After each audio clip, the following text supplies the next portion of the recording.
Bueno, compañeras, compañeros, un gustazo poder estar al frente de esta segunda parte del seminario que estamos coordinando entre OSIPEX y FESTRAM. Muchas gracias, Carlos, por organizar, armar y darnos la posibilidad de compartir un poco nuestra visión y nuestra perspectiva del mundo.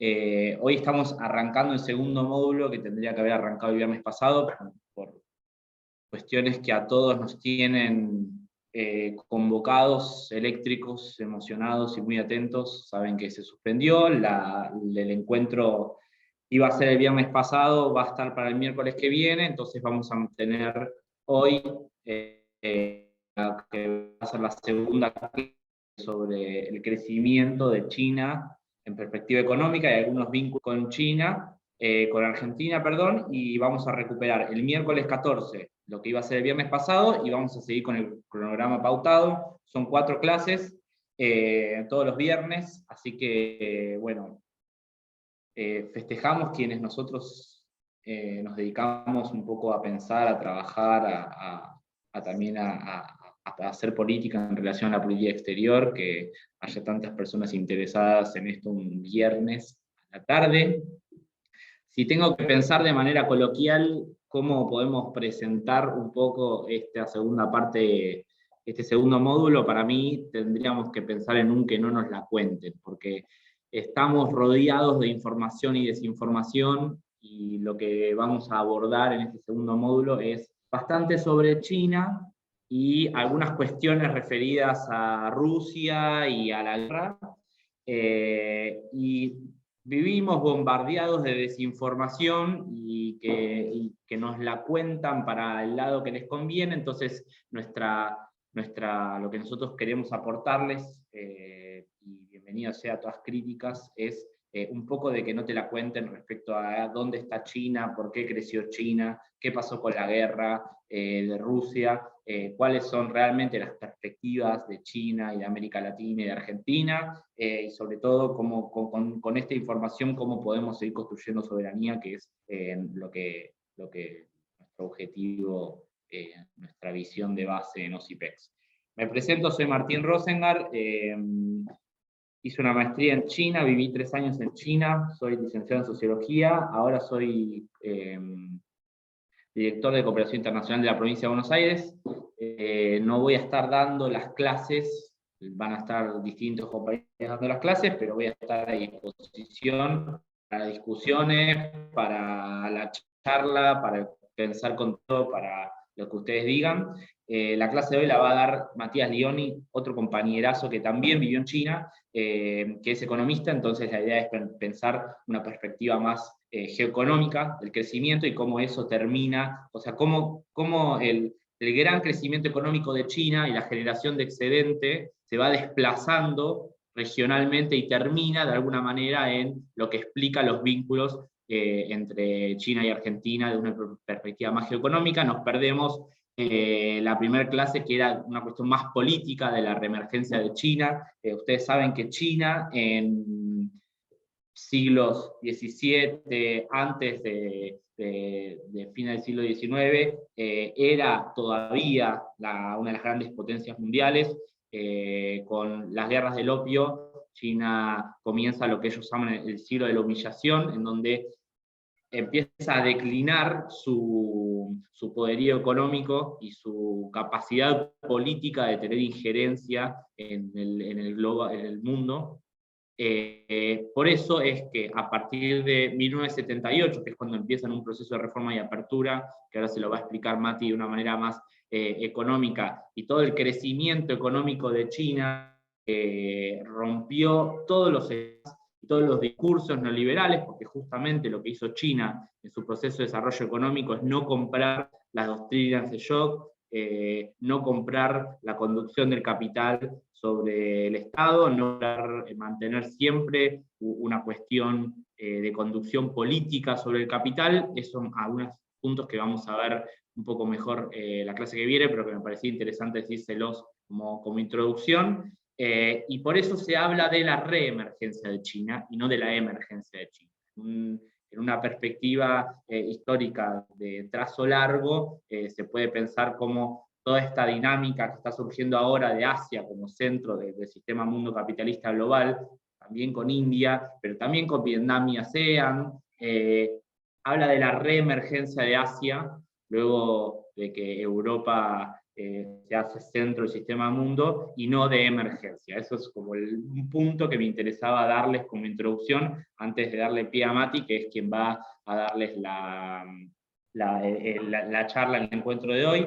Una cuestión operativa, si les parece bien, para que no se arme, porque son muchos y eso está buenísimo, armamos preguntas al final, escritas en el chat, si puede ser, y yo la voy leyendo y vamos así pimponeando las preguntas cuando terminen, más para el final, así se arma un poco más ordenada la dinámica que me comentó Fer, que es, gracias Fer que estás ahí dándonos una mano con el Zoom, se armó un poco ahí de desprolijidad y es más sencillo de esa manera. Así que no hablo más, Mati, te dejo todo tuyo. La clase, gracias Mati también por darnos una mano, por estar acá, siempre es un lujo escucharte, espero les sirva y yo me quedo acá, cuenten conmigo para cualquier pregunta, cualquier duda, lo que ustedes digan. Bueno, muchas gracias Martín, ¿qué tal? Buenas tardes a todos y a todas, un gusto estar acá para contarnos hoy a hablar de China. Una lástima que no hayan podido atravesar la primera clase más política histórica sobre China, porque de alguna manera toda la historia geoeconómica de China y el desarrollo económico se monta, obviamente, sobre esas estructuras políticas, porque como bien dijo Martín, China es un país que ha logrado anteponer la política al capital, y esa ha sido la herramienta fundamental para lograr un desarrollo económico soberano, y hoy encontrar a China como un país muy importante a la hora de pensar cualquier problemática mundial. Sin dudas que sin esa anteposición de la política por sobre la economía y el capital, no se hubiera logrado, y no se hubiera logrado en tan poco tiempo. Te agradezco un montón esa breve introducción histórica que hiciste. Bueno, primero me presento, yo soy Matías Lioni, vivo en Capital. La verdad que está buenísimo tener estos encuentros que, si bien la virtualidad a veces no está tan buena, tener un encuentro con gente de todo el país es algo bueno de la virtualidad, y está buenísimo porque no es lo mismo evaluar la política exterior desde algunos sectores del país que desde otros, y está buenísimo el compartir esas diferentes visiones, esas diferentes incidencias de la política exterior en cada uno de los territorios, y cómo nos pensamos como nación, nutriéndonos de esas diferencias de impacto. En ese sentido, bueno, yo viví en China un tiempo estudiando una maestría sobre comercio internacional y desarrollo económico. Estudié economía en la UBA antes de eso. Y bueno, les voy a compartir pantalla, a ver si la pueden ver bien. Espero que sí, cualquier cosa me avisan, si están viendo el PPT, y si me escuchan mal en algún momento también chiflenme. Antes que nada quisiera reforzar un poco esa breve introducción histórica que les comentaba Martín, porque nada, es importante saber cómo habían sido atravesados el siglo XIX y la primera mitad del siglo XX chinos, para saber sobre qué se montó el Partido Comunista Chino para gobernar más o menos el 20% de la población mundial, ¿no? Es importante destacar que, como decía Martín, esas guerras del opio le dieron mucha pérdida de soberanía a China, una China que era un imperio, el imperio chino, pierde territorios y soberanías de esos territorios a lo largo del siglo XVIII y siglo XIX, y en 1911 cae el imperio chino, se da una etapa en la que se forma la República de China. Voy a ser sucinto ahí, digamos, hay una etapa donde digamos, se empieza a pensar un país que sale del imperio e intenta gobernarse como un Estado moderno. Sin embargo, la puja interna, su participación en la Segunda Guerra Mundial, porque han sido invadidos por Japón, tuvieron una guerra civil entre el Kuomintang, que eran el partido que se podría llamar un poco más republicano, si se quiere, es el partido que gobernó Taiwán durante mucho tiempo y que perdió la guerra civil con el Partido Comunista Chino. Tuvieron una guerra civil que duró un par de décadas. Esas dos bandos de la guerra civil se unieron para pelear en la Segunda Guerra Mundial contra Japón, volvieron a disputarse políticamente el país hasta 1949, que gana Mao Zedong al frente del Partido Comunista, y es el Partido Comunista quien lleva las riendas del Estado chino hasta hoy, y las va a llevar por muchas décadas, no me arriesgo a decir que para siempre, pero no parece haber cosas que vayan en dirección contraria. Bien, a partir de 1949 se instauró una economía planificada que tuvo sus vaivenes en esas décadas. Hubo décadas donde se pareció un poquito más a la economía que conocimos como soviética. Hubo momentos en los cuales se trataron de instalar algunos mecanismos de mercado para resolver algunas asignaciones de recursos. Pero la economía planificada ha sido lo que gobernó a la economía china durante todo ese periodo y lo sigue haciendo en parte hasta hoy. Es importante destacar que en los 70, muere Mao en el 76, y a partir de 1978, China, de la mano de Deng Xiaoping, quien fue el sucesor de Mao, empezó una reforma y apertura. Y ahí hay muchas cosas para decir. Primero, China históricamente ha sido un país que siempre que ha habido crisis mundiales o que se ha habido en alguna problemática, se ha cerrado hacia adentro y ha buscado la autarquía. A partir de 1978, China comienza el proceso inverso y empieza China a hacerse internacional. Como bien les decía Martín, China ha acumulado en los siglos XIV, XV, más o menos el 50% del PBI mundial. China era un país que en la antigüedad era súper relevante para la generación de valor de la humanidad. Sin embargo, a partir de la revolución industrial eso cambió, porque la productividad creció un montón en Europa con la máquina de vapor, con la utilización del carbón, con otras energías para la producción, para los barcos a vapor también y demás, hicieron que China se retraiga en su participación de la generación de la riqueza mundial hasta estos años de la reforma y apertura, en que empezó una reaparición paulatina de China en la importancia económica mundial. Esta reforma y apertura se hizo gradualmente, como decía Martín, los chinos siempre descreyeron y siguen descreyendo de las terapias de shock como para poder hacer cambios en la política y en la economía, y eso le ha dado grandes resultados hasta ahora. Es muy importante tener en cuenta esto de que China es un estado moderno, pero tiene raíces de una civilización que lleva miles de años en la Tierra, y como organización que aún no es enteramente homogénea culturalmente hacia el interior. Cuando uno empieza a estudiar China y las diferentes regiones se encuentra heterogeneidades, pero ha sido una civilización que ha atravesado milenios y ha atravesado un montón de crisis, y tiene con ello sus culturas de la organización del poder y la organización social. Sobre esa organización social y cultural se monta un Estado moderno en China. Es importante tener en cuenta que la organización del poder en China siempre ha sido bastante centralizada, con lo cual no es una locura, digamos, no es un cambio de paradigma total que haya habido un Estado moderno gobernado por un partido único en una sociedad como la China.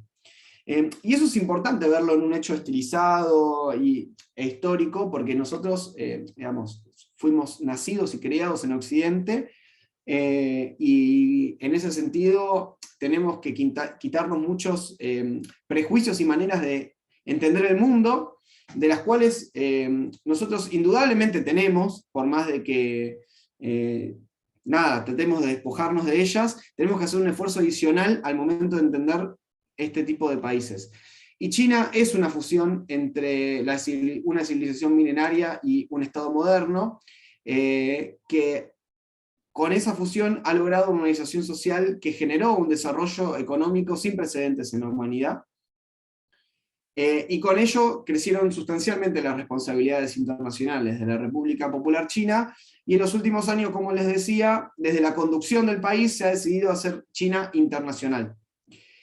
¿Cómo se dio ese desarrollo económico al interior de China? Y les voy a hablar un poco de eso en la primera parte. ¿Qué pasó al interior de China económicamente desde el 78 para acá? Más rápidamente, para después pasar a cómo se proyecta China en el mundo, cómo se proyecta el capital chino en el mundo y qué interacciones genera con nuestro país y qué podemos hacer al respecto.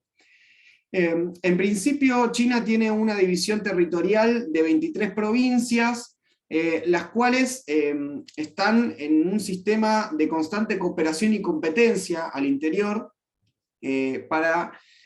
cooperación porque, digamos, son conducidas bajo el Partido Comunista Chino, que las hace, que genera una utilización de los excedentes económicos de manera centralizada, las asigna en diferentes territorios del país. Por ejemplo, el 51% de lo recaudado en el barrio más rico de Shanghái es invertido en el resto del país, y eso es una decisión del gobierno.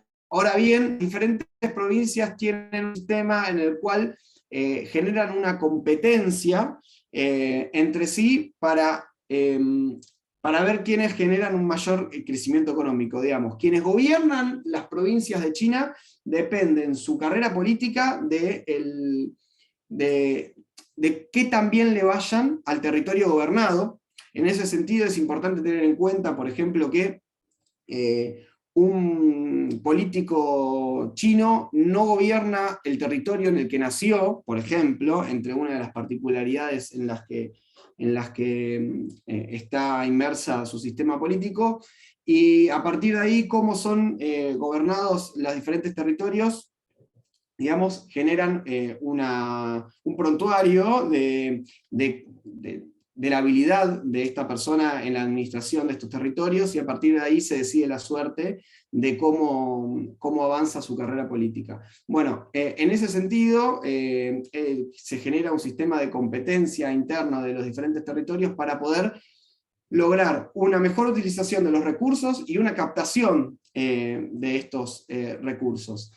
Nosotros lo que podemos ver es que en los últimos 40 años China ha sido desarrollada sobre todo en la parte costera, que es lo que ustedes van a ver acá como la parte naranja. Ha sido siempre la parte de China, por un lado, más poblada, y por otro, la que ha concentrado mayores recursos.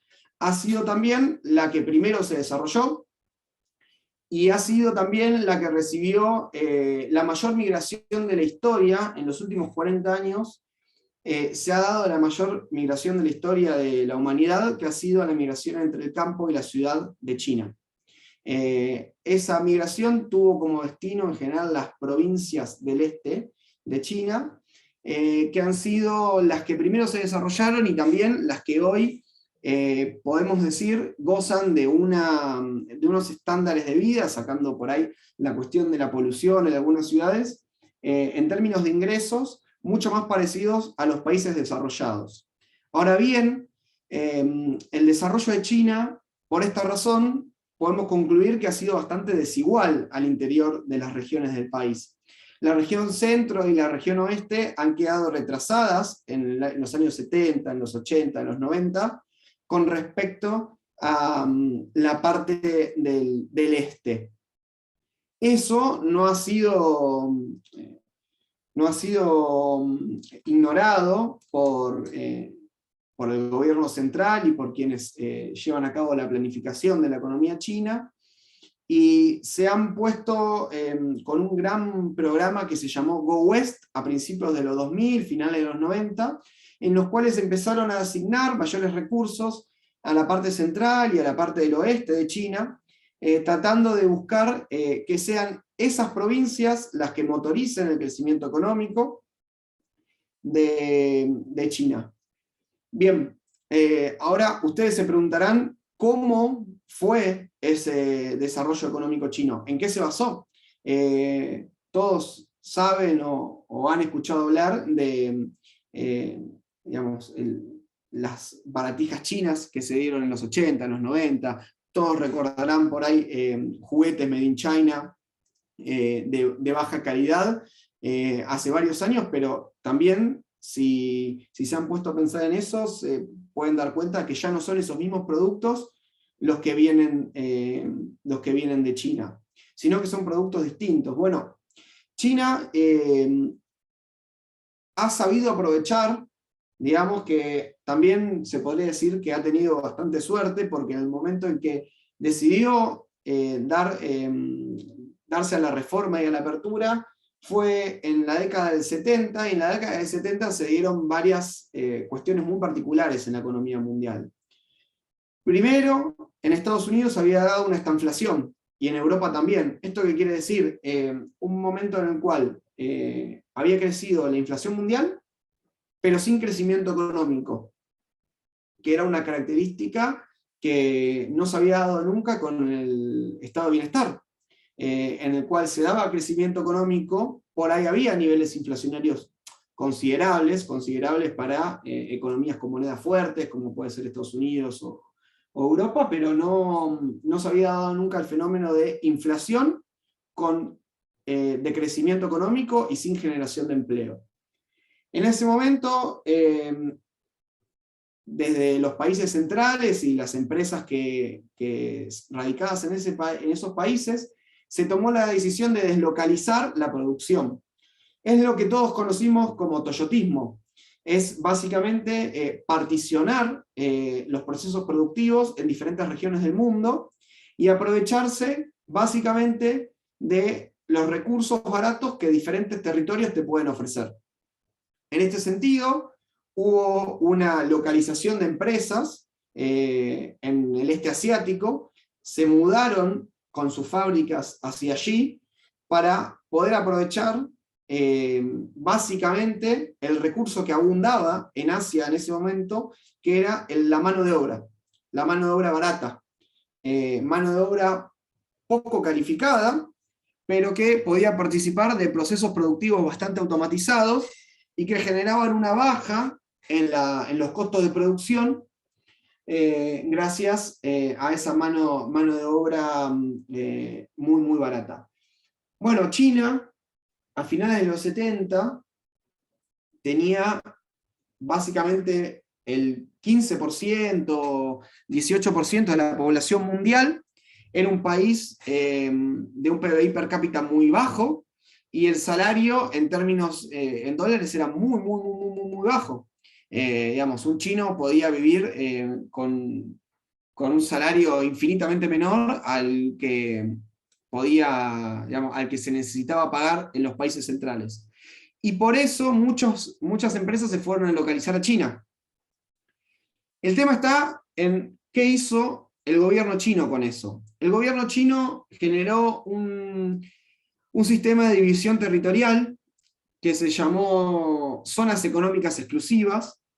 Esas zonas económicas exclusivas eran las zonas en las cuales el capital extranjero se podía radicar, los trabajadores chinos iban a trabajar allí, pero a su vez los productos que se producían en esas zonas económicas exclusivas eran de comercialización exclusiva del comercio internacional.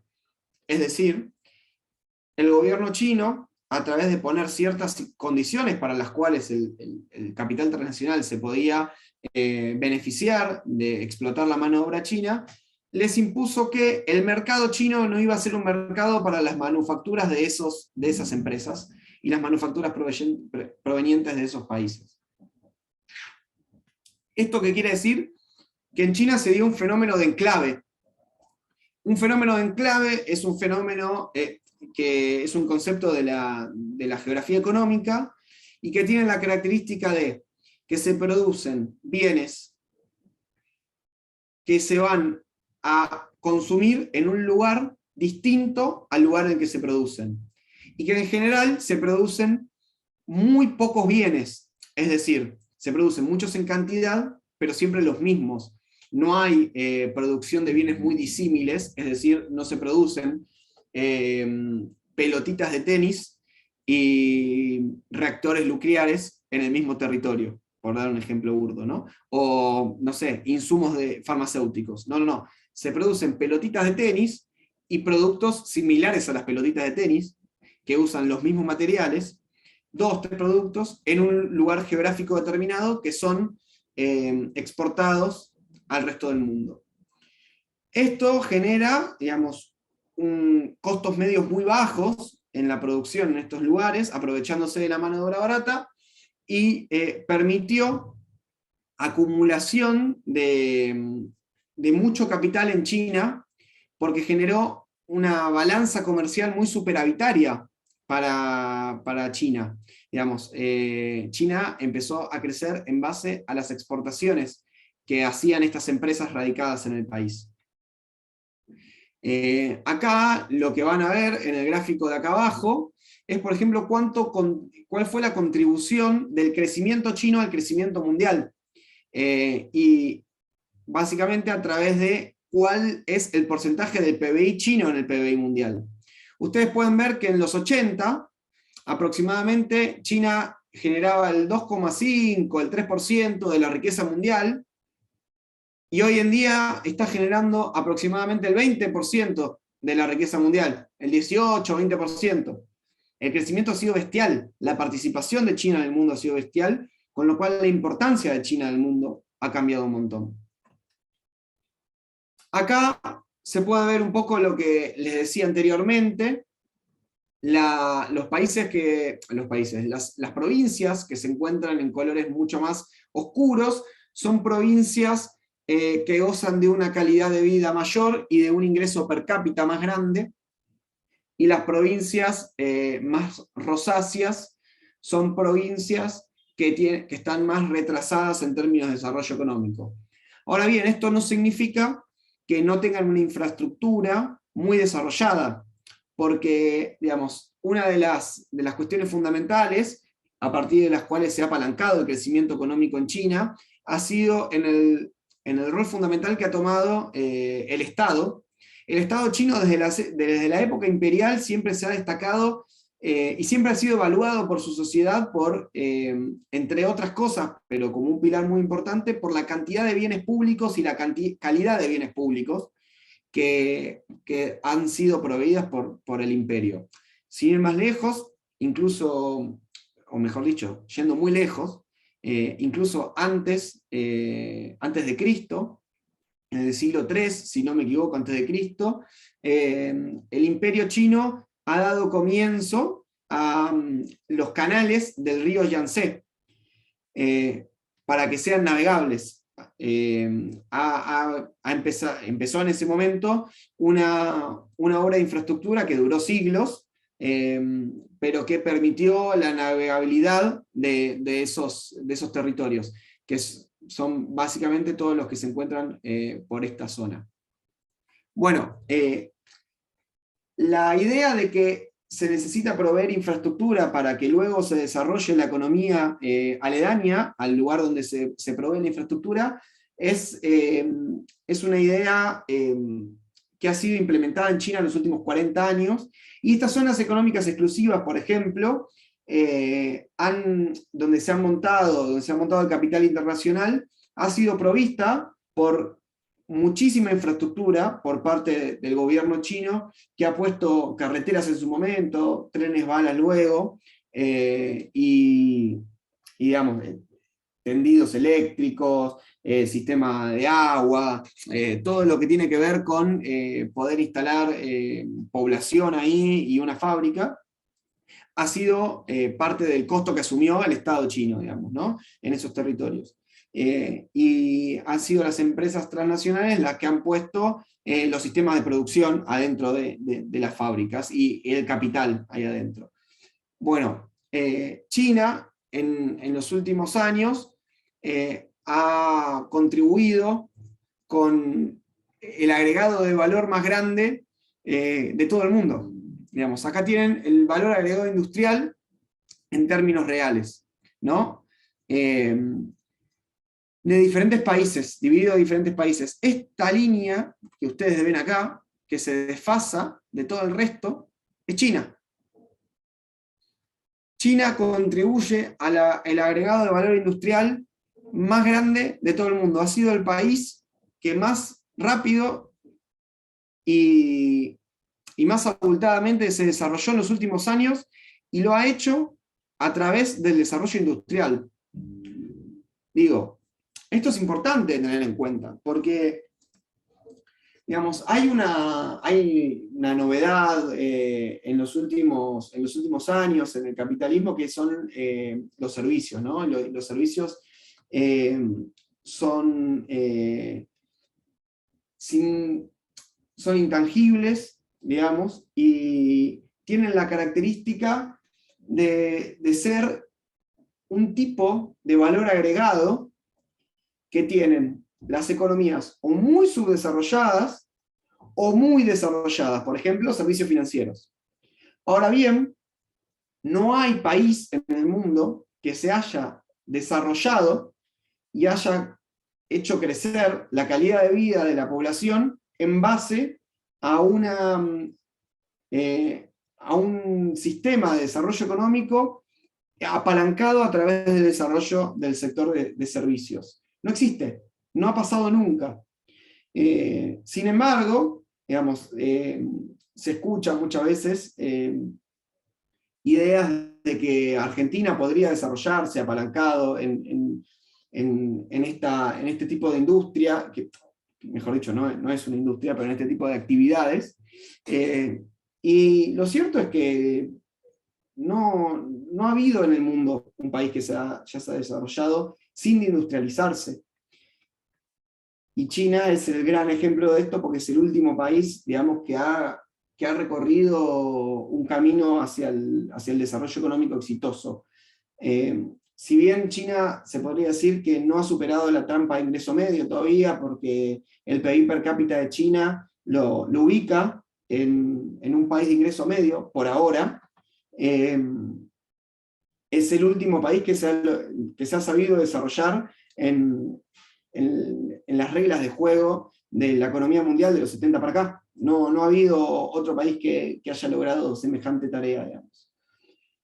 Lo que ha quedado en China, de esas zonas económicas exclusivas y esa manera de clusterización territorial, esas economías de enclave, han sido diferentes desarrollos a lo largo y a lo ancho del territorio. Acá pueden ver los 100 clústeres industriales más importantes de China. ¿Esto qué quiere decir? Que en la economía china hay una asignación territorial de los recursos que generan una especialización en la manera de producción muy particular. Sin ir más lejos, digamos, voy a ejemplos medio burdos, pero que pueden dar una idea de lo que estoy hablando. En China van a encontrar pueblos enteros especializados en la producción de cuchillos, por ejemplo, o de muñecas. Así fueron, digamos, subiendo en la complejidad de su entramado industrial en cada uno de estos territorios, pero siempre han sido territorios que se han especializado mucho en qué producir. Esto, básicamente, en términos económicos, lo que implica es una búsqueda de maximizar los beneficios de la economía de escala. ¿Esto qué quiere decir? Producir bienes homogéneos en un lugar, bajar el costo medio, y aumentar la productividad por la escala de la producción, es decir, se produce mucho del mismo bien. Y por eso nosotros vemos, si queremos analizar el comercio internacional de algunos productos, que el 50, el 60, el 70% de la producción de algún producto se hace exclusivamente en China. Digamos, eso lo vimos muy en claro en el 2020 con los insumos médicos para el COVID, digamos, los barbijos. aproximadamente el 70% de la producción de barbijos para el 2020 se hacía en China. Esto es porque el costo medio de la producción ahí adentro, en este país, es muy bajo. Y así muchos productos, digamos, provienen de China a un precio mucho menor del que se puede encontrar producido en otro país. Esto genera para China excedentes en su balanza comercial que son enormes, realmente enormes. China nunca se va a encontrar con el gran problema de la economía argentina a la hora del crecimiento económico, que es la restricción externa. China no se encuentra con restricción externa porque fue un crecimiento apalancado por las exportaciones. Esto empezó a generar mucho excedente económico, muchos dólares en China que sobraban de alguna manera y había que reasignarlos. Bueno, China ha tenido una asignación de esos recursos que en los 80, en los 90 y a principios de los 2000 ha ido a parar mayormente a los países centrales. Por ejemplo, a bonos del Tesoro de los Estados Unidos. No sé si alguno o alguna ha escuchado hablar de que el mayor tenedor de la deuda estadounidense es el gobierno chino. Y eso habla un poco de la interacción extrema a la que están expuestos los países en este mundo sobreglobalizado, digamos, ¿no? Bueno, China ha tomado la decisión a partir del gobierno de Xi Jinping, que ha lanzado, entre otras cosas, la Ruta de la Seda, la que probablemente han escuchado hablar, porque Argentina se ha unido a la Ruta de la Seda, firmó el protocolo de la Ruta de la Seda en el último año.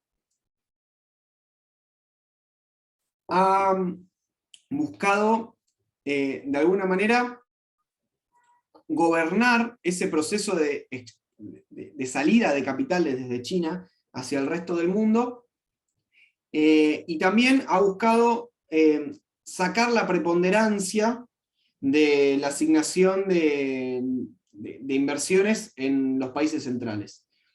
Eso, digamos, ha traído aparejado inversiones de China en un montón de otros países, en desarrollo, como puede ser países vecinos de China del sudeste asiático.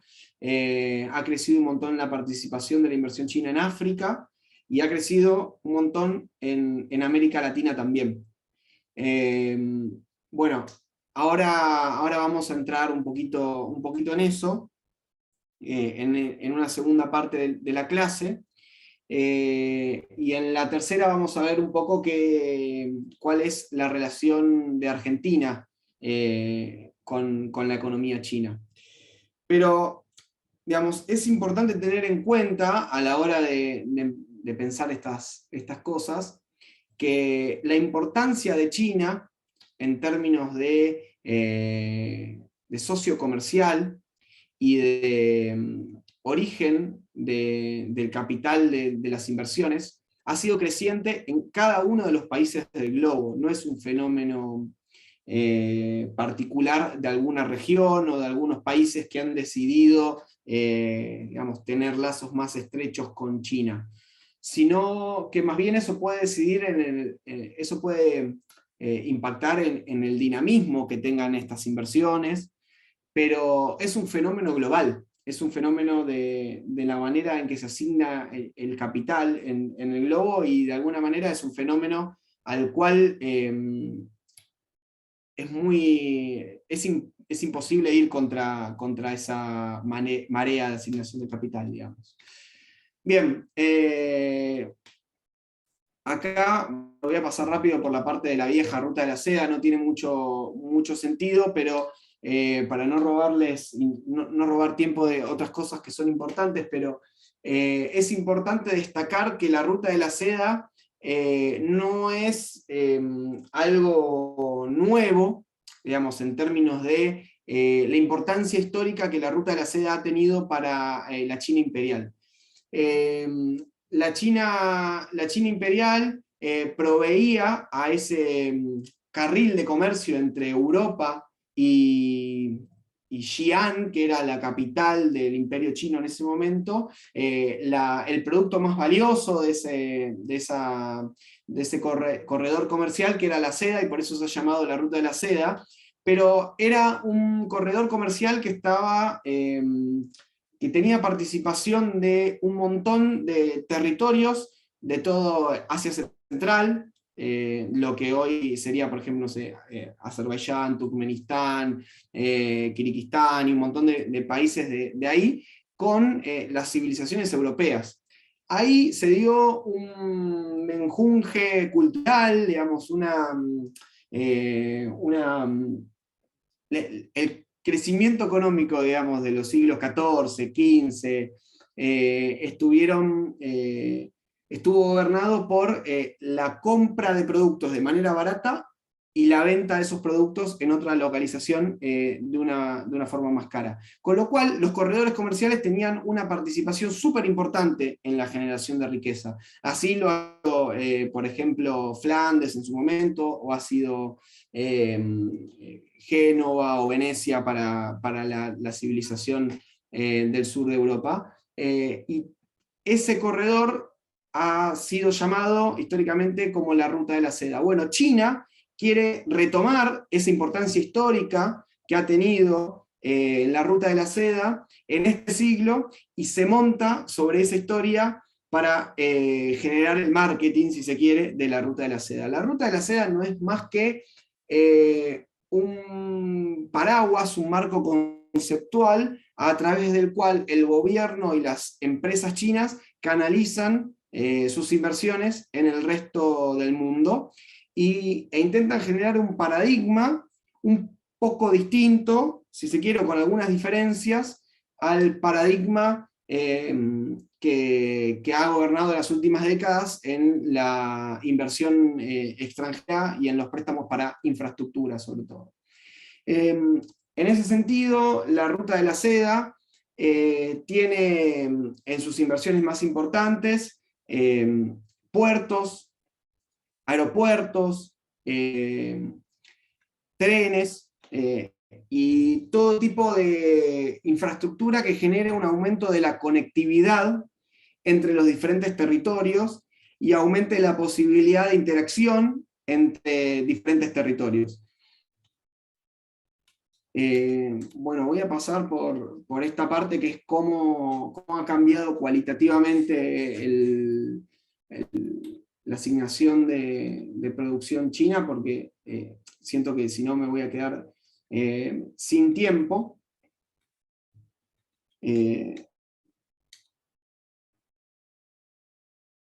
Bien. Pero antes de hablar un poco de cuáles han sido la canalización del capital chino, cómo se ha asignado en el mundo, en los últimos 20 años, que ha empezado el momento en el que China pasó a exportar capital al mundo, quisiera hablar de la atracción del crecimiento chino en los últimos años y cómo ha cambiado, porque es muy importante a la hora de pensar en cómo hacer soberanía nacional a la hora de relacionarse con China. China ha cambiado su patrón de crecimiento económico, su tracción hacia el consumo en los últimos años. China ha sido un país que ha ido creciendo en los 80, en los 90, a través de la inversión. Básicamente, cuando en China se genera $1 de riqueza, se ahorra y se invierte en general un 50% de ese dólar. Por ejemplo, en Estados Unidos, si se genera $1 de riqueza, se consume $1.20. Es decir, Estados Unidos tiene un crecimiento basado en el consumo, pero en el consumo exacerbado, es decir, tiene un crecimiento apalancado por el crédito, tiene un crecimiento apalancado por el sistema financiero. China, en cambio, ha tenido un crecimiento apalancado por el sistema productivo y por la industria, que ha podido desarrollarse en términos de crecimiento de la capacidad productiva por esa capacidad de ahorro y canalización a través de la inversión. Ahora bien, China ha llegado a niveles de producción muy altos en los últimos tiempos y ha tenido que en los últimos 20 años cambiar a un sistema que pueda absorber los productos que la propia China produce, y no tanto producir para el resto del mundo, sino generar una capacidad de consumo interno que le genere una absorción de los mismos productos que producen. En ese sentido, el consumo como tracción del crecimiento chino ha cambiado y ha crecido en los últimos años, pero lo que tiene mucha importancia, digamos, para países como la Argentina, es que ese crecimiento del consumo como participación del crecimiento chino tiene mucho por crecer todavía en estándares internacionales. Digamos, en los últimos años ha crecido del 50 al 55% la participación del consumo como PBI de China, pero si ustedes ven acá la comparación internacional, en Argentina, por ejemplo, el consumo es el 70% del PBI. En Estados Unidos, como les decía, excede el 80%, y la diferencia entre lo que la parte del apalancamiento financiero, entre el 120% que genera toda la atracción de ese consumo. Pero en China hay mucho por desandar en las próximas décadas, porque digamos, es algo que va a suceder, que más o menos el 70% del PIB chino sea el consumo, porque es algo que sucede en casi todas las economías del mundo, y porque la tendencia en China va hacia eso. Bueno, Argentina puede apropiarse de ese consumo chino, cómo podemos colocarle cada vez más productos a los chinos y cómo sabemos que ese mercado va a crecer. Es fundamental a la hora de pensar en nuestra interacción con China en los próximos años. Acá, si yo pasé un grafiquito que les quisiera mostrar, que es el consumo de comida por parte de China y de dónde viene esa comida. La comida que consumen los chinos, la ración de comida, proviene sobre todo de Brasil y de Estados Unidos, como dos países proveedores de este tipo de materias primas y productos, algunos manufacturados. Por ejemplo, Brasil es el principal productor y colocador de productos del complejo aviar en China. Estados Unidos coloca muchísima soja, al igual que Argentina. Ahora bien, la participación de Argentina en el mercado chino es baja en relación a su potencial, y en relación a lo que tienen otros países que tienen estructuras productivas del sector de alimentos con potenciales similares al nacional. Bien, esto lo voy a pasar, pero en este punto me voy a detener. La tendencia a la importación de productos por parte de China ha ido en los últimos 5 o 6 años cada vez más hacia productos orientados directamente al consumo. ¿Esto qué quiere decir? Que son productos que se pueden vender directamente, o sea, que no pasan por un proceso productivo al interior de China. O sea, que podemos aumentar la cantidad de valor agregado que se le coloca a ese producto dentro del territorio nacional, porque los chinos compran productos cada vez más complejos. Y esta complejidad de los productos a veces no es más que la manera de presentarlos. Por ejemplo, en la fracción de ese producto, como puede ser la carne, si se vende la media res, suponete, o un producto que pasa por toda la industria cárnica argentina, que va hacia el frigorífico, que se fracciona, que se envasa, y tiene toda esa generación de empleo en la cadena dentro del territorio argentino, dentro de la cadena de la carne, por dar un ejemplo, ¿no? Bueno, los chinos compran cada vez productos más orientados al consumo, esto quiere decir productos con mayor valor agregado, con lo cual es importante pensar a la hora de pensar en qué tipo de productos le podemos vender a China, es hasta dónde podemos ir con la cadena de valor dentro de nuestros propios territorios.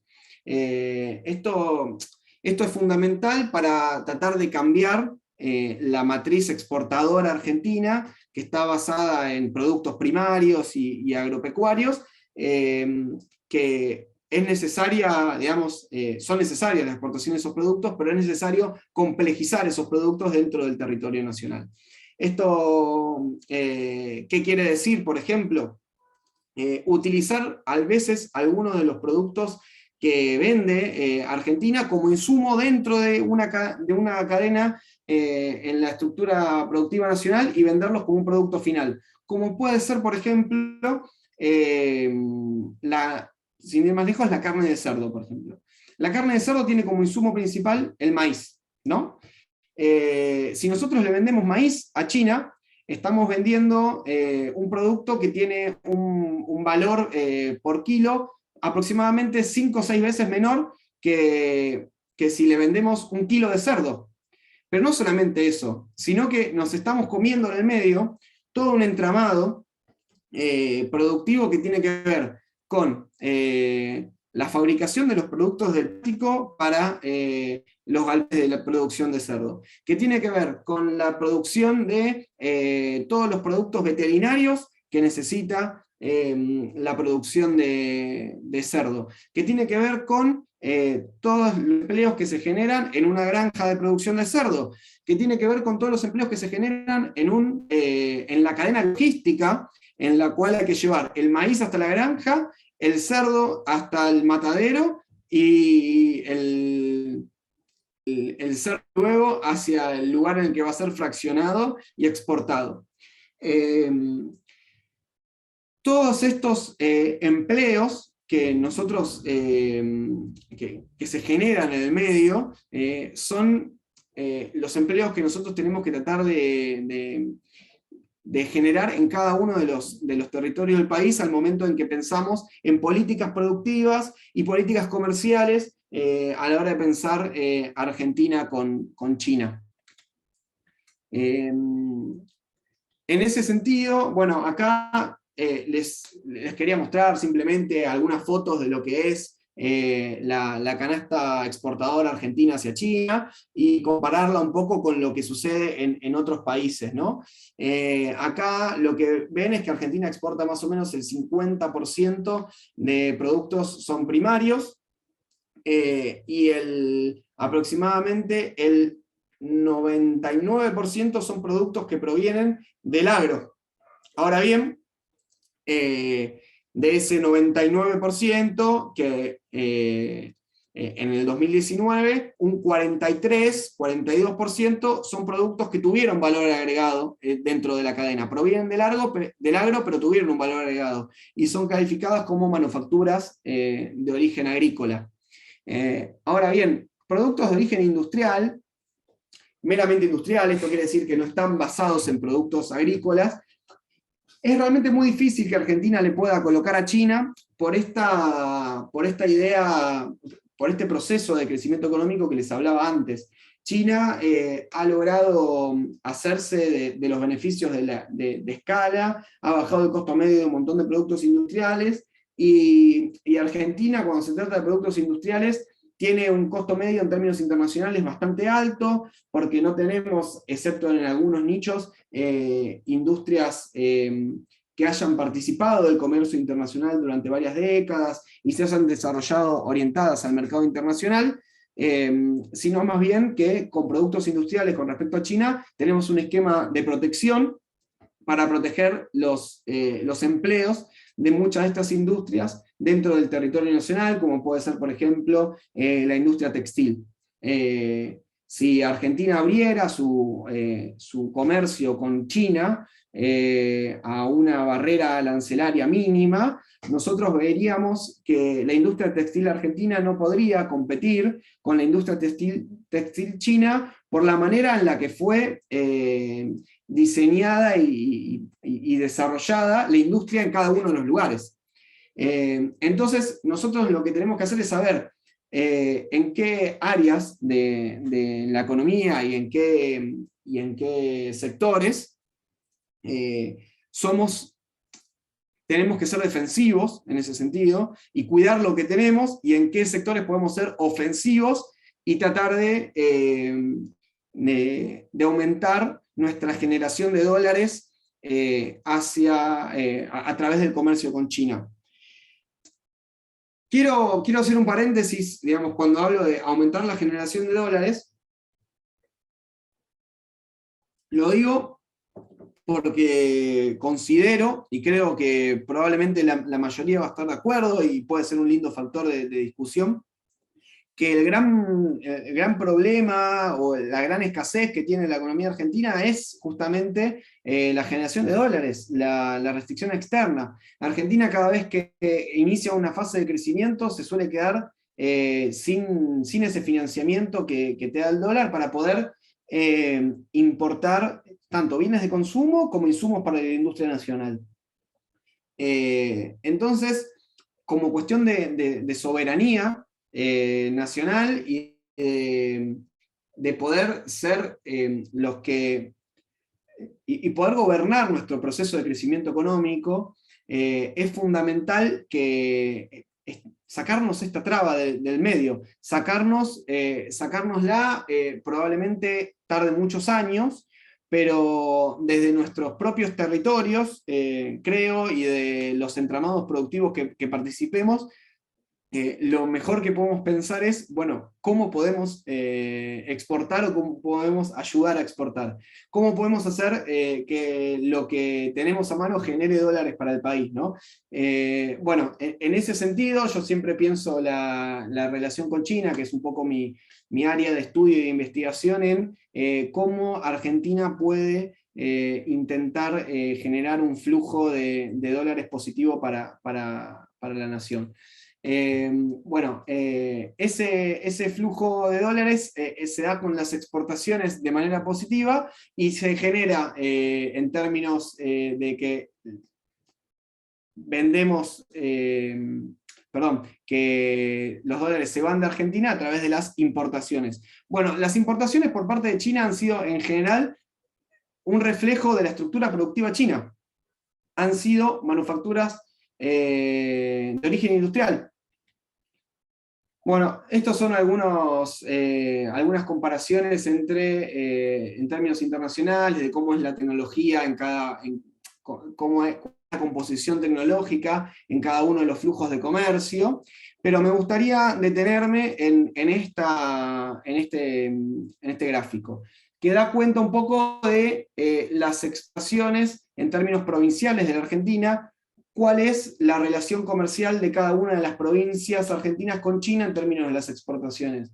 Nosotros lo que vemos es que Buenos Aires aproximadamente tiene un 34% de las exportaciones hacia China, Santa Fe tiene un 22%, Córdoba un 16%, y después, sacando a Entre Ríos y Chubut, tenemos participación muy, muy, muy baja, niveles de exportación muy bajos, y que esto implica que las exportaciones de la economía argentina hacia China están muy concentradas en términos territoriales.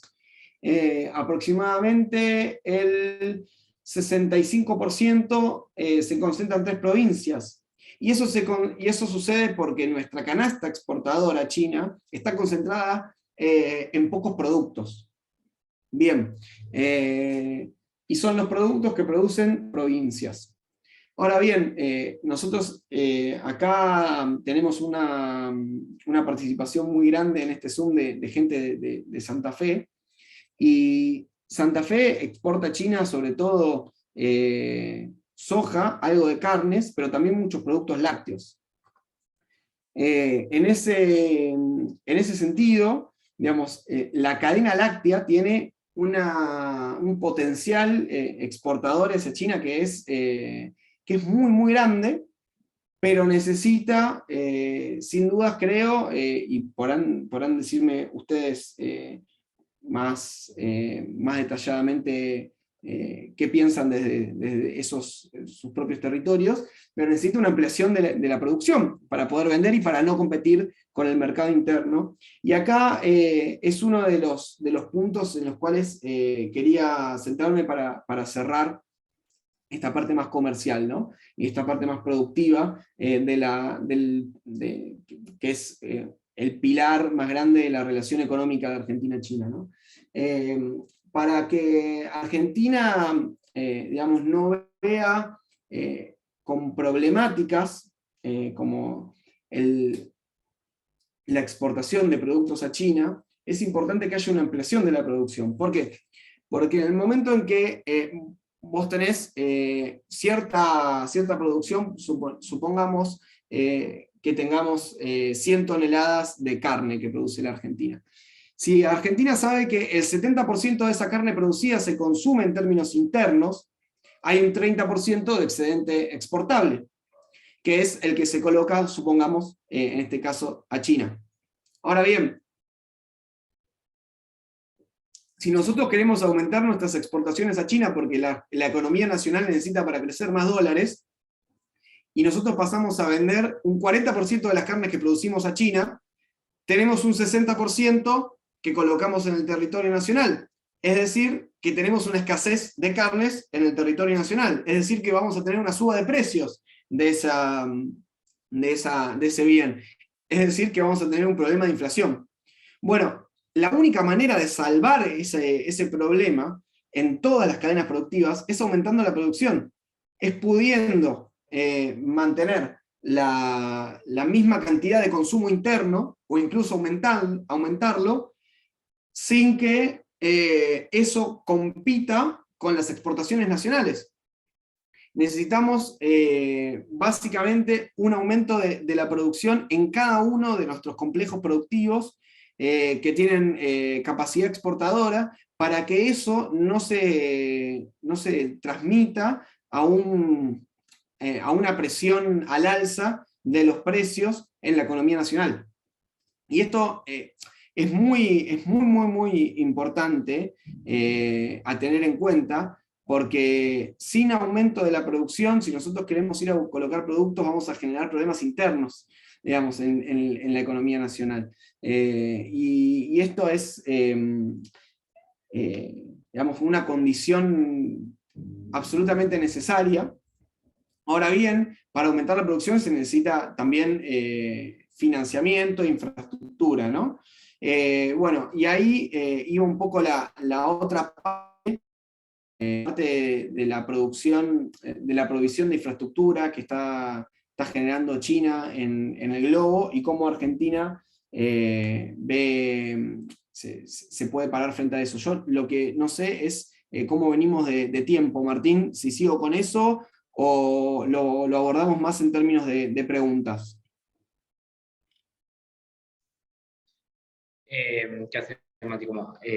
Carlos, ¿qué opinás? Y también al resto de las personas. Nosotros son las 19:25, tenemos un par de preguntas que si querés te las puedo ir haciendo mientras definimos eso. Dale. ¿Vos más o menos cuánto tiempo más tenés de presentación? Y yo a eso le podría dedicar más o menos 20 minutos, por eso no quisiera excederme mucho con eso sin dejar espacio para las preguntas, porque creo que es algo que va a venir con las preguntas. Si querés respondemos primero esas y después, si no, pasamos al otro. ¿Te parece? Dale, mira. Salvo que Carlos diga lo contrario. Dale, ahí le voy preguntando, pero mientras vamos a hacer la pregunta, igual acá tenés acá un par de Dale. personas que te están para que siga. Bueno, a ver, Valeria Niernes dice, bueno, acá dice Carlos que si querés que avances esos 15 a 20 minutos que te quedan y hacemos todas las preguntas al final. ¿Sí? Bueno, dale, genial. Entonces, voy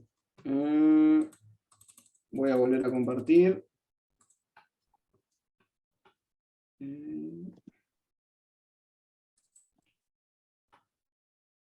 Share screen. Bien. Vamos acá.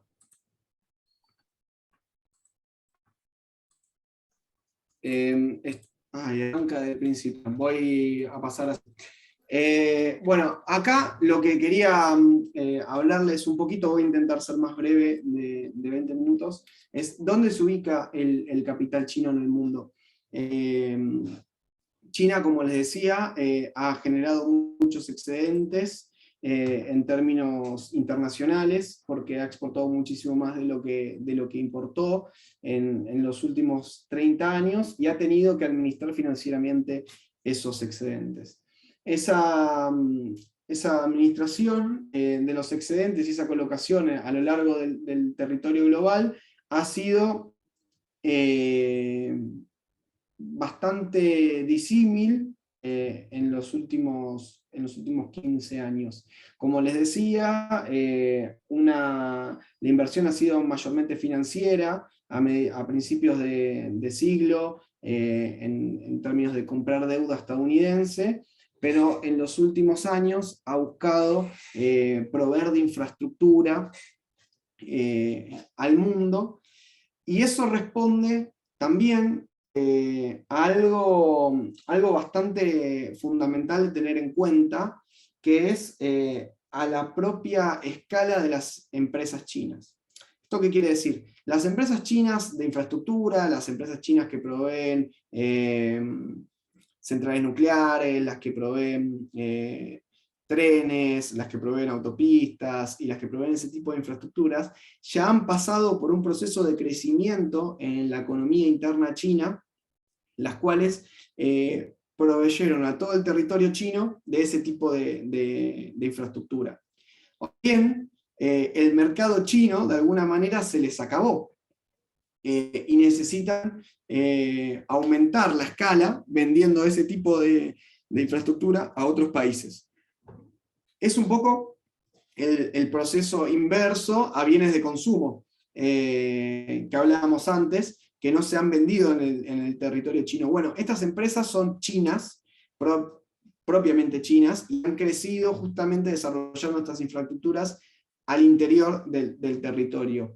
Y lo que tiene de particular es que las grandes empresas chinas tienen este tipo de productos, o sea, productos, estamos hablando de infraestructura, como les digo, trenes, autopistas, centrales nucleares y demás, y tienen la característica de que son las empresas más importantes de China. Ahora, si pensamos en las empresas más importantes de otros países, tienen otras características. No producen ese tipo de bienes, no producen, muchas son incluso de servicios. Es bastante interesante, porque si nosotros pensamos en qué tipo de relación se va a tener con las empresas chinas con respecto a las empresas de otros países, y si tienen algún tipo de competencia por los mismos mercados, bueno, es limitado eso. Digamos, no hay países que estén en este momento poniendo el nivel de infraestructura en el mundo que ponen las empresas chinas. Las empresas que producen trenes y que producen puertos y demás, son de muy pocos países, pero ninguna lo hacen al nivel de costos que hacen los chinos. Entonces, en este momento, todas esas construcciones en el globo son mayormente de empresas chinas. Es bastante loco cómo se ve ese cuello de botella al momento de desarrollar estas empresas a nivel nacional, y tienen que pasar a buscar lugares en los que construir este tipo de cosas por fuera de China. Bueno, esto se da más o menos a mediados del 2010, a mediados, perdón, de los últimos 20 años, a partir de más o menos de la crisis del 2008, China busca cambiar la composición de su cartera y de cómo fue exportando capital. En ese sentido, lo que vemos es que desde 2005 a 2019 el capital chino se fue ubicando en todo el globo. Ustedes ven en ese mapa y en el gráfico de tortas que ha tenido participación a lo largo y a lo ancho de todo el territorio global, pero lo que es importante es que no han ido con el mismo propósito a todos los lugares, digamos. Ahí voy a pasar un poco por acá. ¿Cuál es la importancia de la ruta de la seda a la hora de la construcción de infraestructura de empresas chinas? Bueno, aproximadamente en el 2013, si no me equivoco, fue lanzado la Ruta de la Seda, que es este paraguas a partir del cual muchas empresas chinas empiezan a ordenarse políticamente para invertir en el resto de los países. Aproximadamente el 70% de la inversión china hoy se da en países que están dentro de la Ruta de la Seda, ¿no? Como para dar cuenta de la importancia de este programa a la hora de pensar en la canalización de los recursos. Ahora bien, las inversiones han sido mayormente en energía y transporte, un 40% de energía, un 26% de transporte y un 7%, por ejemplo, en metales. ¿Por qué me detengo en metales? Porque en Argentina ha comenzado en los últimos años a haber ciertos acuerdos entre empresas argentinas y chinas para la producción de litio, por ejemplo, en el norte del país. La mina de Valadero en San Juan ha sido comprada hace unos años por Shandong Gold, ya no es de la Barrick, por ejemplo. Nada, para dar cuenta de la participación, de cómo se ve este fenómeno en el territorio argentino. Por otro lado, vemos que en términos de transporte, Argentina ha recibido inversiones en el Belgrano Cargas por parte de China, ha comprado subtes en el gobierno nacional en el 2013, si no me equivoco, compró subtes para las líneas de la capital federal que provenían desde China. También ha comprado los vagones y las locomotoras del área metropolitana de Buenos Aires a China. Y de energía nosotros podemos destacar 2 o 3 grandes inversiones que se han dado en el país, o grandes proyectos. Una es la del sur, en Santa Cruz se está produciendo, no se ha terminado la construcción de las represas hidroeléctricas, y también tenemos un parque solar muy grande en Jujuy, que se llama Cauchari. Bien, yo estoy tratando de pasar un poco más rápido de lo que tenía pensado como para llegar a las preguntas, ¿no? Después, acá... Porque preguntas hay un par. Sí, como estuve viendo que se ponía en rojito el chat, no sé bien qué se dice, pero asumo que viene por ese lado. Voy a agregar un par de datos más antes de cerrar, que es que la participación, o sea, las empresas chinas que generan este tipo de inversiones en el resto del mundo son empresas en general de capital estatal. Digamos, acá tenemos la concentración que hay en las inversiones de la ruta de la seda. Tenemos que dentro de las primeras 1, 2, 3, 4, 5, 8 empresas, se acumula aproximadamente el 45% del monto invertido, y estas empresas, si ustedes ven, o si ustedes las googlean, son empresas públicas chinas, y que tienen una expertise bastante clara, digamos, se ve en los nombres. China Railway Construction, o sea, construyen trenes, o China Energy, que va a proyectos de energía. Después tenemos algunas que son de petroleras, como Sinopec.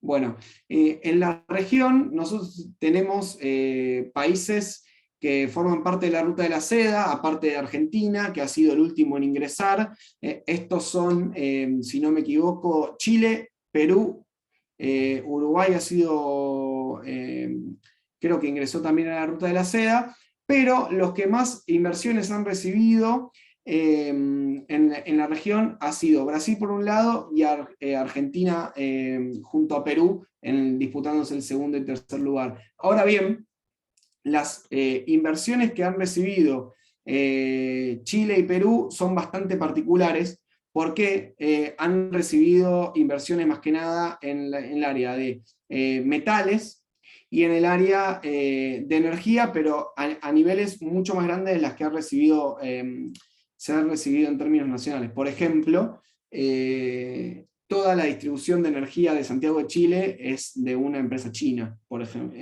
como para dar cuenta del tipo de inversión que se ha dado en estos países, y también para pensar en, bueno, ¿nosotros queremos ese tipo de inversiones en Argentina, o estamos buscando otro tipo de asociación con el capital chino, ¿no? Porque, por ejemplo, entregar la distribución de energía en el territorio nacional es un poquito fuerte, es un poquito... nada, en términos de la distribución del poder nacional, es un poquito pérdida de soberanía, ¿no? Entonces ver cuáles han sido los acuerdos que se han dado en los países vecinos, es interesante para pensar en si nosotros, en cómo nos paramos nosotros, para pensar en acuerdos un poco distintos en algunos casos, y algunos similares en otros, ¿no? Bueno, esto de la ruta de la seda como factor geopolítico en términos de soft power, lo voy a pasar y pasamos directamente a las preguntas, así no les robo más tiempo. Bueno, Mati, gracias. Me parece importante destacar lo último que dijiste respecto al análisis pensado siempre de una matriz de construcción de soberanía, porque se suele asociar mucho quienes investigamos China o distintas partes del mundo a que defendemos o queremos incentivar los intereses chinos en Argentina o en América Latina. Justamente es todo lo contrario, es aprender para que la asociación estratégica no se transforme en imperialismo, y más o menos esa es un poco la línea en la que nos manejamos del observatorio. Paso a leer las preguntas, que son varias. Te leo un par, ¿te parece? Y vamos compilando. Dale, te leo 3 y vamos respondiendo de 3. De paso la vas pensando. Bueno, Valeria pregunta: cuando se piensa el desarrollo económico productivo en relación a la elaboración de materia prima, principalmente las carnes, ¿se tiene en cuenta el impacto ambiental que el crecimiento de este pueda generar? Número 1. Número 2. Demián dice: Argentina solicitó ingresar al BRICS, ¿desde qué lugar ingresaríamos? Si por otro lado seguimos enterrándonos pidiendo créditos impagables con el FMI, Banco Mundial, etc., ven los chinos nuestras indefiniciones y crisis constantes. Acá hay algunos comentarios. Otra. En materia tecnológica, ¿es imposible competir con China. Nosotros en el cable tenemos una dependencia absoluta de la tecnología china, tanto en el equipamiento para distribución de señales de televisión como de internet. No hay nada en el mercado que sea de producción local y la poca que hay depende en gran porcentaje de componentes chinos. Eso se lleva muchos dólares afuera y no veo la manera de revertirlo en el corto plazo, incluso para que se puede comprar más barato en Brasil, pero siempre son manufacturas chinas. Después Miriam dice, ¿se podría decir que China desplazará o se unirá a la hegemonía actual, es decir, un desplazamiento de Estados Unidos, o estamos frente a un mundo bipolar desde la geopolítica? Bueno, hasta ahí y después sigo.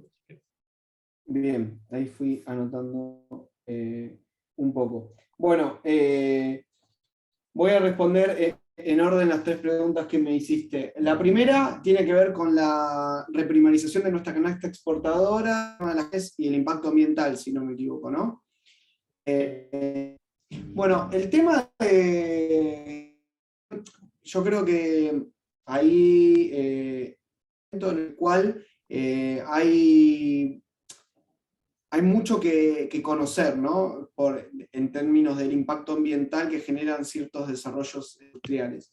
Hay muchas visiones encontradas en la opinión pública y es necesario tener en cuenta, por lo menos bajo mi punto de vista, un par de cuestiones. La primera es que han sido los países hegemónicos, los países centrales, quienes han contaminado en los últimos 3, 4 siglos a mayor, o sea, con gran volumen a toda la humanidad, ¿no?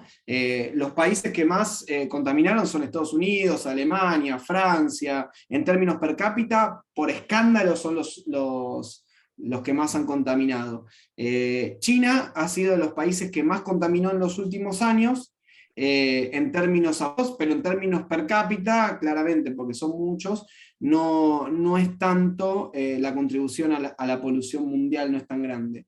Y en ese sentido es importante tener en cuenta cómo algunas cuestiones en términos de certificados ambientales, certificados de impacto ambiental que tienen algunos productos, juegan también como barreras al comercio para que los países centrales sean proteccionistas, ¿no? En eso se ve muy claro cómo la Unión Europea, con ciertas certificaciones que saca, se juega al proteccionismo, tratando de impedir que muchos productos que vienen de países en desarrollo, como Argentina u otros, no entren a los mercados europeos y sean los productos producidos dentro de esos mismos territorios los que se consuman.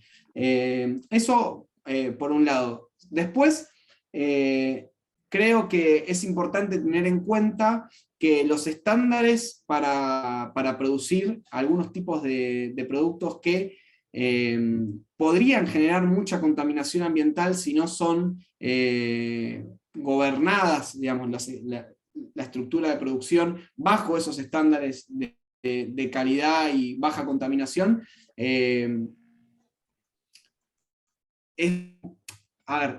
muy importante tener una sociedad civil que esté consciente de los problemas que pueden llegar a aparejar una producción indebida y no bien fiscalizada de algunos bienes, como por ejemplo puede ser la carne de cerdo. Creo que con respecto a la carne de cerdo es un buen ejemplo para abordar esto, por lo que son granjas chinas y de la idea de instalar grandes granjas acá en la Argentina.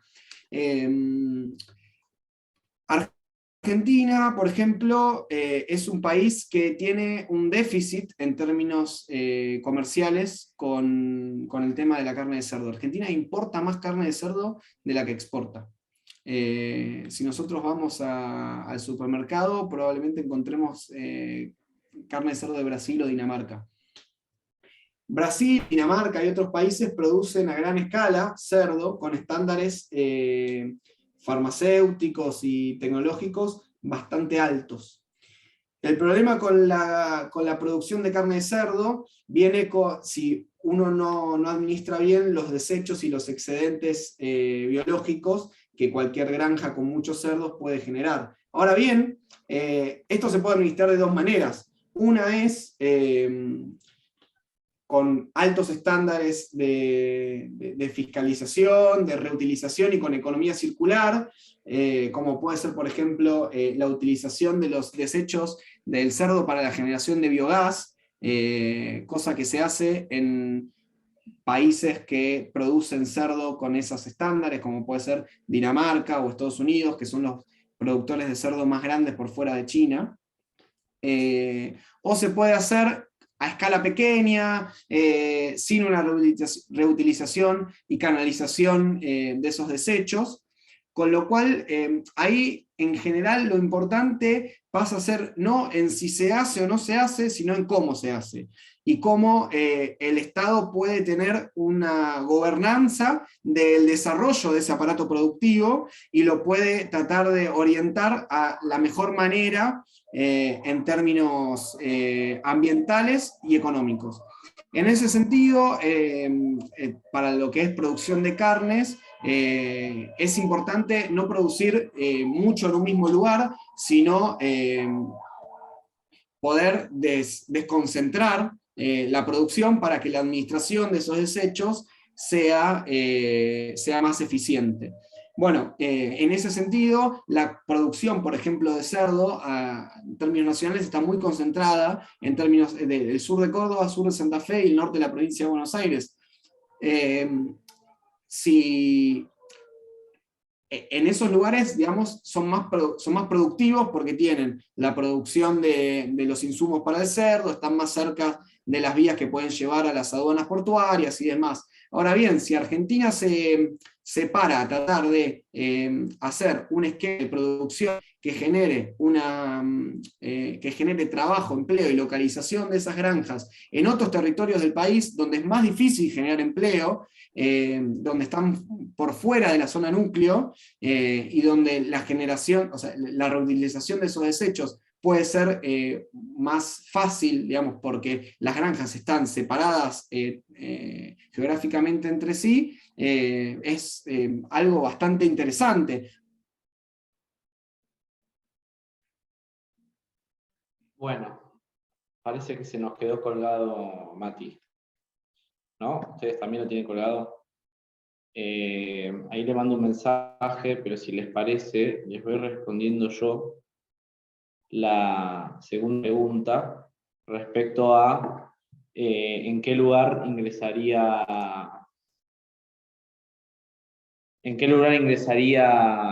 Argentina al BRICS. O sea, BRICS viene trabajando hace unos años algo así como el BRICS Plus, porque invitó también a otros países como México, Egipto, etcétera. En este caso, el ingreso de Argentina al BRICS sería en este marco del BRICS ampliado.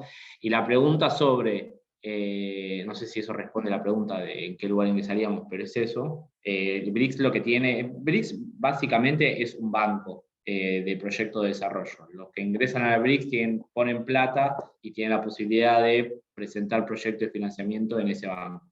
Y con respecto a cómo ven los chinos nuestras indefiniciones y crisis constantes, hay que ver en qué sector de la cooperación estamos pensando para ver de qué manera lo toman. Por ejemplo, en términos comerciales no les preocupa demasiado porque la matriz productiva y el ingreso de alimentos está más o menos definido por algunas empresas. Ahí Mati te estaba cubriendo con alguna de las preguntas. Gracias, sí, se me cortó internet y me estoy dando desde el celu. Entonces, en términos comerciales no le preocupa demasiado porque está bastante cubierto, o sea, el acuerdo con los actores de la zona núcleo está bastante definido, pero, por ejemplo, en términos de financiamiento para el desarrollo, que es las dos grandes líneas que definen un poco la relación bilateral con China-Argentina son comercio y financiamiento para el desarrollo. El comercio ya lo explicó un poco bastante Mati, el financiamiento para el desarrollo son deuda que los chinos nos prestan a una muy buena tasa para generar grandes proyectos de infraestructura, como por ejemplo las represas, la central nuclear, el Belgrano Cargas, trenes, redes termoeléctricas, centrales termoeléctricas, etc. En términos de financiamiento para el desarrollo, ahí sí es un tema complejo. Por ejemplo, la deuda con el FMI y la renegociación a nosotros nos jugó muy en contra con algunos de los proyectos, porque eso es un contrato de financiamiento con bancos chinos. Entonces, cuando los bancos chinos ven que no hay ciertas garantías de pago, bueno, empiezan a pedir explicaciones, empiezan a tener en cuenta, empiezan a poner en pausa algunos desembolsos, con lo cual, en ese sentido, hay algunas cuestiones, pero en términos políticos y de asociaciones a nivel subnacionales, universitarios, etcétera, están un poco acostumbrados o se fueron acostumbrando, y una vez que encuentran un actor con el que pueden trabajar, trabajan hasta que trabajan y después lo van manejando.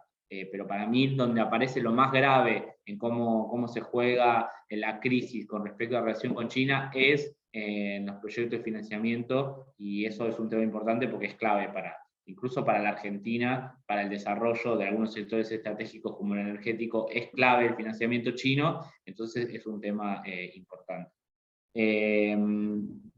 Había un comentario, Mati, sobre lo difícil que es competir con la tecnología china, específicamente en el cable, de la dependencia de la tecnología china, y cómo eso también nos juega en contra en la balanza comercial. Te leo una o dos preguntas más y vamos cerrando. Si terminamos con cerrar a las 8, quizá les pido disculpas, pero algunas preguntas me van a quedar sin nombrar. También te piden si podés compartir la presentación, eso después me lo decís y lo vemos. Sí, obvio. Bueno, y después nos preguntan cómo hacer para que Argentina salga de esta rémora del imperialismo por medio de políticas internas que solo miran para afuera, y trae esa pregunta, si querés léela para que sea más fácil, es una de las últimas, están 7:41 p.m., y viene esa pregunta en relación a la experiencia china del crecimiento, de la posibilidad de generar excedente a partir de esto que hablamos, de cómo un Estado es rector y define un poco la política económica. No termino de entender de la pregunta exactamente a qué se refiere con políticas internas que solo miran para afuera, pero bueno, quizá vos, Mati, se te ocurre. Entonces tenemos, también hay una pregunta más sobre cómo es el vínculo entre China y Argentina en relación a la explotación. ¿Cuál es el negocio entre China y Argentina en la explotación de litio? Tenemos 5 minutos para responder todo eso. Apelo a tu síntesis y creatividad, señor Matías Lianos. Dale, quiero solamente agregar con relación a lo anterior que la importancia de tomar deuda para proyectos que son tangibles y reales, porque la deuda que se tomó con el FMI fue una deuda que se fugó un poco tiempo y no vimos ningún tipo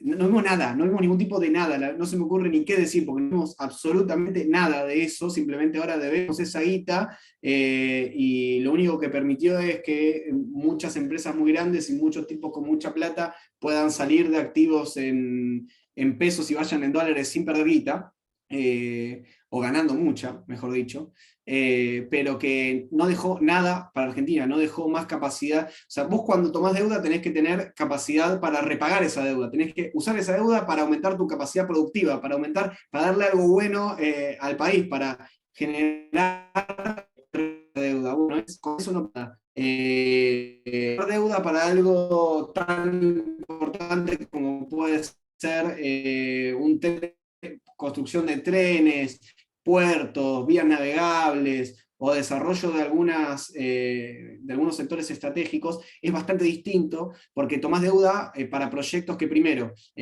son tangibles, generan empleo, y vos después de tomar esa deuda tenés un tren que pasa por un territorio. Segundo, es que muchos de esos proyectos pueden ser repagados con la propia generación de las cosas que que dan, como por ejemplo energía. Digamos, si vos tomás deuda para hacer un proyecto energético y la generación de energía te genera una cantidad de guita que es mayor a la cantidad de guita que debes, digamos, es algo que te ayuda al desarrollo.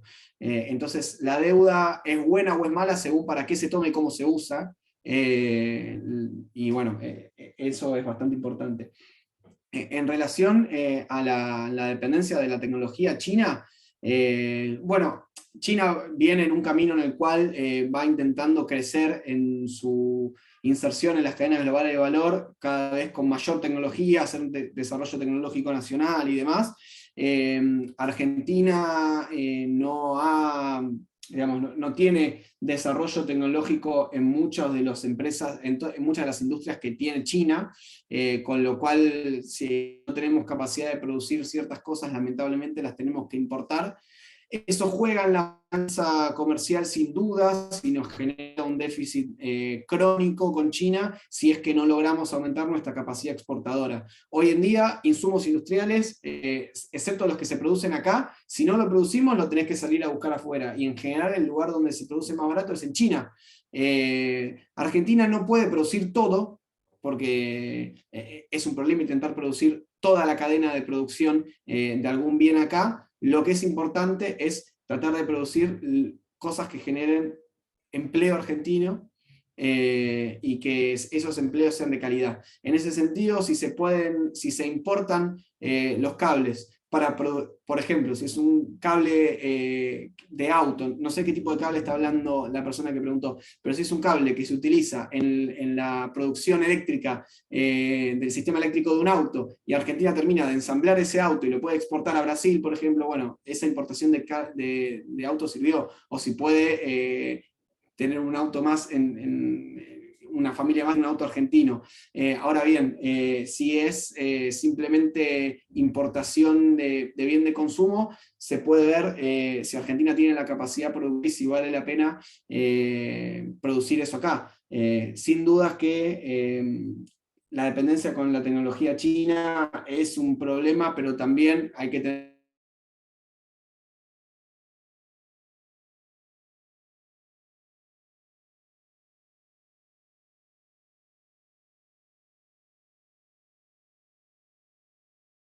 y respecto, la otra pregunta era cómo tratar de emular, digamos, de alguna manera, la relación con el capital de manera soberana, con independencia económica y justicia social.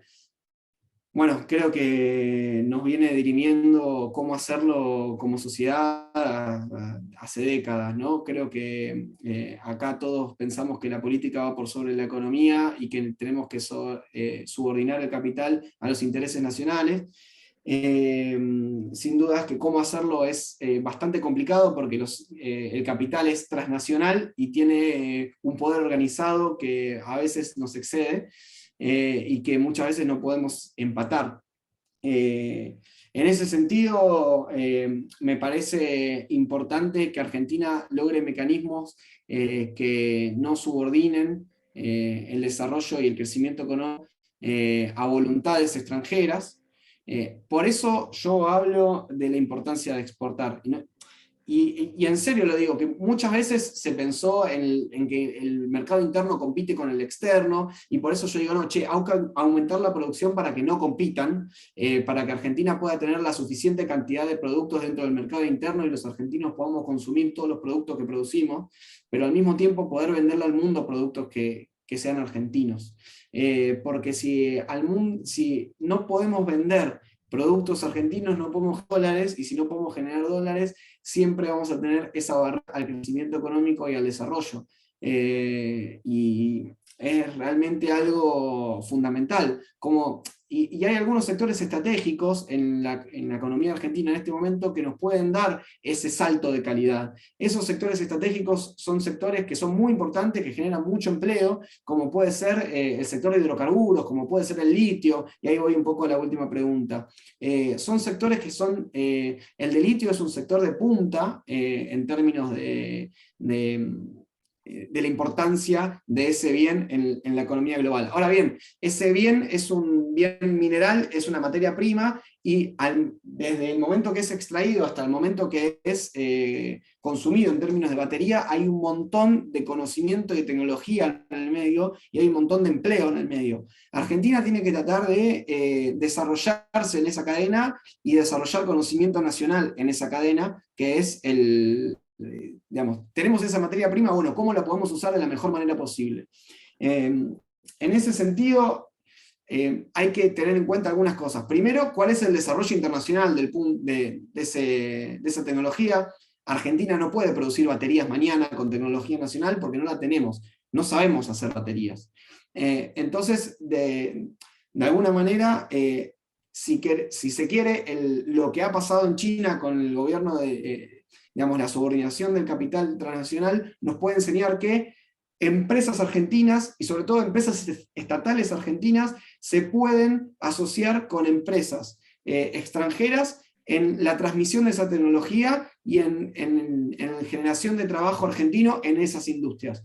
Digamos, uno de los ejemplos más grandes lo tuvimos en la semana pasada, si no me equivoco, en el acuerdo que tuvo YPF con Petronas, para generación de gas licuado, gas natural licuado en territorio argentino para poder ser exportado. Argentina produce muchísimo gas, pero no lo exporta a algunos territorios porque se necesita pasar por un proceso que es licuarlo para ponerlo en un barco y llevarlo al resto del mundo. Bueno, Argentina puede suplir la vacancia que generó la guerra en la producción de gas, porque aumentó muchísimo el precio de ese bien, y porque Rusia no le vende y ha cerrado gasoductos a Europa. Argentina puede tratar de conquistar esos mercados, y eso generaría muchos dólares para Argentina. Bueno, Argentina no tiene la tecnología de licuar gas, por ejemplo. Bueno, se asocia con una empresa estatal malaya para tratar de hacer eso en Argentina, que va a traer beneficios a Argentina, beneficios a YPF, y claramente también va a traer beneficios a Petronas, a la empresa extranjera, porque si no, no lo haría, digamos.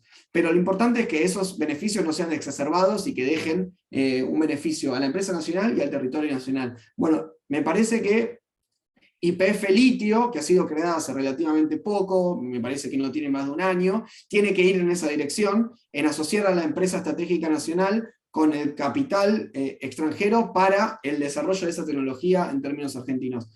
Yo creo que si no es por ahí es difícil, porque no vamos a poder generar la batería argentina, digamos, con el litio en 2-3 años. Eso es un proceso muy largo, con lo cual hay que tratar de insertarnos en partes de esa cadena para ir creciendo y cada vez hacer más tecnología argentina. Bueno, con eso, con tecnología argentina y con ese objetivo al mediano plazo, cerramos, si les parece, el encuentro de hoy. Nos encontramos, recuerden, el miércoles que viene y el viernes que viene. La semana que viene tenemos 2. Muchas gracias por estar hasta el final. Muchas gracias, Mati, por contarnos, explicarnos, por mostrarnos todo lo que sabes. Así que nos encontramos la semana que viene. Que tengan un excelente fin de semana.